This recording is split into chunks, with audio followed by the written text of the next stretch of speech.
It's exactly 9:49 a.m. News and views on Salaamedia, and I'm excited. I'm very, very excited. Alhamdulillah.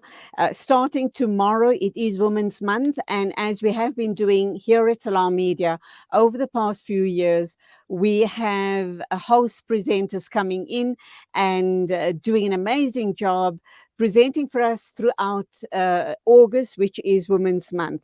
We're going to kick off by talking with Farhana Hathurani. She's known as Hannah Hats. That's her social media handle. Hannah Hats is, as she is popularly known. And she's going to be hosting a show right here on Salaamedia on a Tuesday and a Thursday. And I think it is called Empower Her. Let's unpack what else is she bringing to the show. I think it's going to be very, very exciting. I truly do look forward to it. Farhana Hathurani, or better known as Hannah Hats. Assalamu alaikum. Welcome to the program. Walaikum salam wa rahmatullah. Jazakallah for having me. Lovely to have you here. And I can't wait to watch and listen to your shows throughout the month of August. But tell us a little bit about yourself. Talk to us about what you blog about. What are the things that young people and people in general and women especially are wanting to hear, and the type of things you put out? Is it truly making an impact? And I'm sure it is, because you have a huge following. So it must be making an impact. And what inspires and motivates you to do the things you do? I think mainly life experiences, mainly life experiences. Um, I think, when I took to social media at that time, I was going through a lot in my life. And I think I said this also the other day on another interview. Uh, I discovered that time, I'm talking about now 5 years ago, I discovered how little of a support structure women have in terms of social media, where we can go and we can talk. There was so much of stigma surrounding so many things women faced, whether it be divorce, the independent working woman, the childless woman, the 30-year-old woman that's unmarried. There was just so much to unpack. And I was desperately searching for a space, and I never found it. And one would think that, our support structures would be our family. And it is for the most part, but you want to be able to step out of that safe space that is your home environment. And when you step out into society, not feel like a degenerate or a misfit because of these titles that we now hold, whether it's unmarried or it's divorced or it's widow or it's whatever it is that, titles that we use to define other people or define other people so that, it can suit our personal narratives, because that's what I found was going on at that time. So I said, okay, you know what? I've got social media. I'm going to start it off with on my own handle. Let me create that space on my social media platform, instead of, searching for it and just knocking on doors and just not receiving this, not hearing what I needed to hear. So as a result, I just started talking about my own experiences, and I saw through that there were so many women that were coming in and sharing, similar experiences. And I realized, wow, there's a lot of us going through similar things. We may come from different walks of life. We may look different. We may sound different. We may have different cultures and different languages, but at the end of the day, we're women, and we have similar experiences as women. And for me, that was like, okay, I would love to have a platform, mine, and be the voice of women, and just talk on not general, but our day-to-day experiences. Yes, women are facing crazy atrocities, GBV, we talk about, rape, um, child molestation, the child bride. There are global fights that are going on, but there are also little small innate, domestic fights that we are fighting every single day as women that we don't highlight. We don't highlight the strife of the single mother. We don't highlight the strife of the housewife, or the working mother. We don't highlight those little battles that we're fighting each day. And I use that on a daily basis. It's like, okay, what can we talk about today? All right, let's talk about this here, and let's unpack a specific discussion. And that is what I mainly do on my social media. I take a topic, I break it down, I get the opinions of people, and we talk in that sense, just open discussions. And a lot of the discussions are things that we don't talk about on a daily. They like, taboo things. So yeah, that is what I do. So you started about 5 years ago. What does your following look like? And does this mean that you're having to blog on a regular basis? Do you also find that from time to time you have to get expert opinions, expert advice to put out there? Because I should imagine there's so many complex questions that are raised, and we don't always have the answers. And to support those sisters in need, you need to go out and then pick the brains or the minds of professionals. 100%. I mean, look, in my own journey, I had to affiliate myself with a lot of life coaches, psychologists, fellow educators, a lot of professionals. I myself take a keen interest in learning psychology and life coaching, so I'm also learning in that field. And so when we have, and when when women come to me and they talk about whatever it is that they're struggling with, if I feel they need professional help, I know where to guide them to.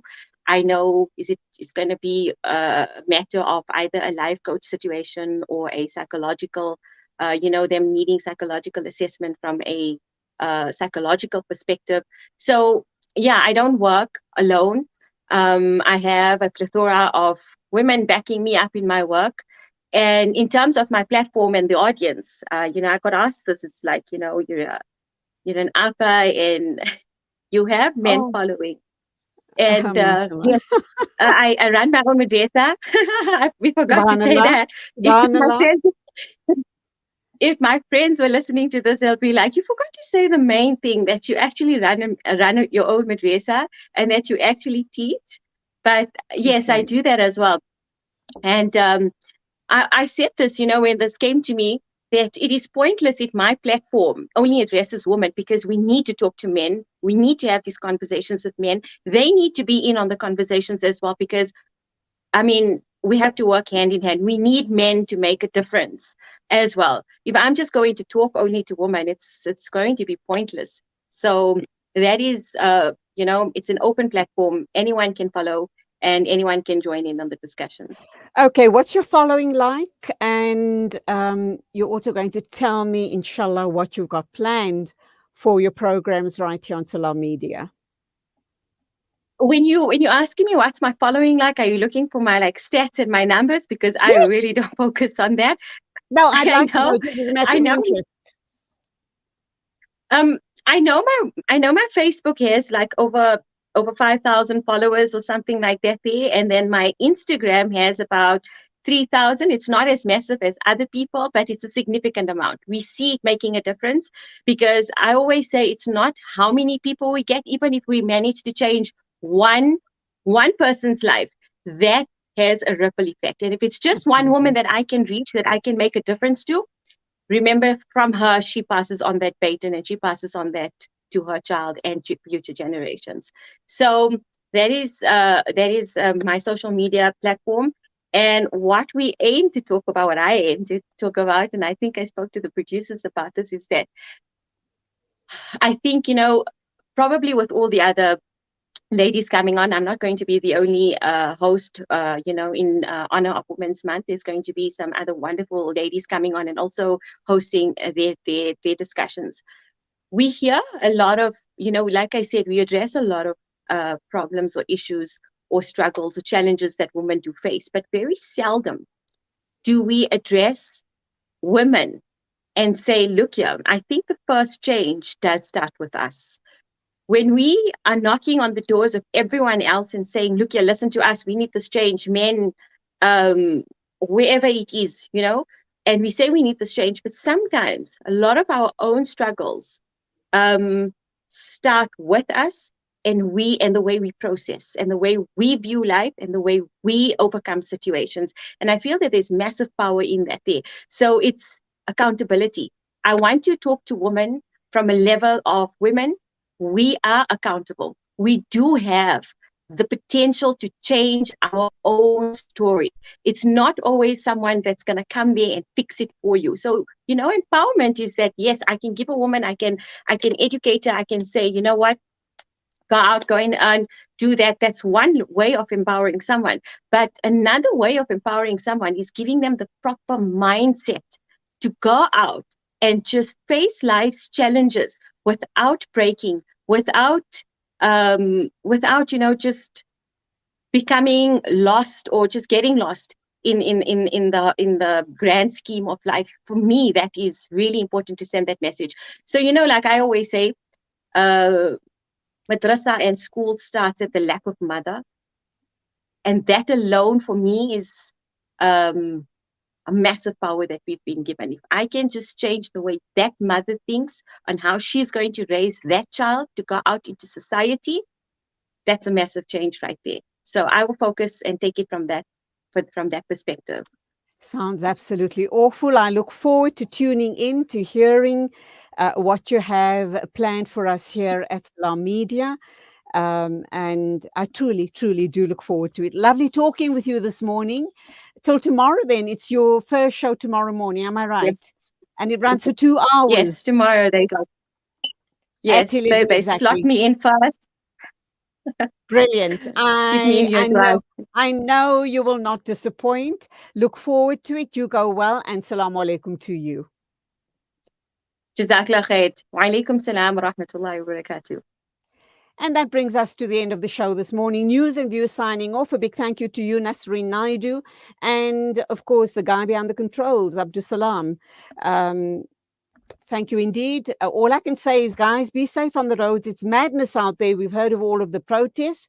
So please do be careful on the roads and keep warm. More importantly, it's freezing as well. So keep warm till tomorrow morning at the same time as always. Assalamu alaikum and Khuda Hafiz from me, Julie Ali.